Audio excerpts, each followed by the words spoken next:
ఈరోజు మనం కాళ్ళవాపుల గురించి మాట్లాడుకుందాము. Hi, my name is Sai Durga Hatta. నేను consultant general physician at Swapna hospitals. కాళ్ళవాపులు మెయిన్గా గుంటలు పడుతున్నాయి అంటే దానికి కాజెస్ హార్ట్కి సంబంధించిన ప్రాబ్లం.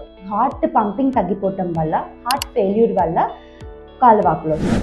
రెండోది కిడ్నీ ప్రాబ్లమ్స్. కిడ్నీ పనితీరు తగ్గిపోవటం వల్ల కాళ్ళవాపులు వస్తాయి. కాళ్ళవాపులతో పాటు మొహం కూడా వాస్తుంది. లివర్ ఫెయిల్యూర్ అవ్వటం వల్ల, ప్రోటీన్ లోపం ఉండటం వల్ల కాళ్ళవాపులు వస్తుంది.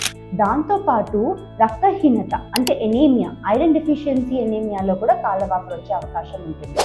లోకల్ కాజెస్ ఏంటి అంటే వారికోస్ వెయిన్స్.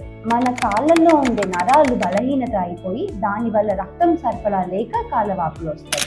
లాస్ట్ది థైరాయిడ్ వల్ల కూడా కాళ్ళవాపులు వచ్చే అవకాశం ఉంటుంది. సో కాళ్ళవాపులు వచ్చి గుంటలు పడుతున్నాయి అంటే వెంటనే ఒక డాక్టర్కి చూపించుకొని హార్ట్ని, కిడ్నీని, లివర్ని చూసుకోవటం ఇంపార్టెంట్. లాస్ట్లో మెయిన్గా కొంతమందికి మెడికేషన్స్ వల్ల కూడా కాళ్ళవాపులు వస్తాయండి.